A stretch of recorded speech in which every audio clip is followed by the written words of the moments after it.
বুদ্ধিমান কাক। একটা কাক উড়তে উড়তে এমন একটা স্থানে এসে পৌঁছালো, এখানে জল পাওয়া খুবই কঠিন, অথচ পিপাসায় তার গলা শুকিয়ে যাচ্ছিল।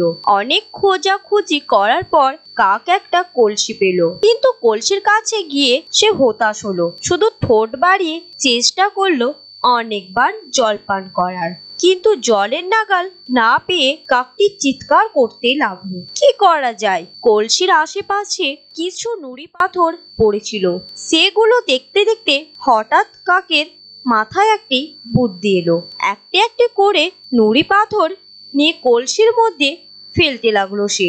পাথর জায়গা দখল করার জল উঠে এলো কলসির মুখের কাছে।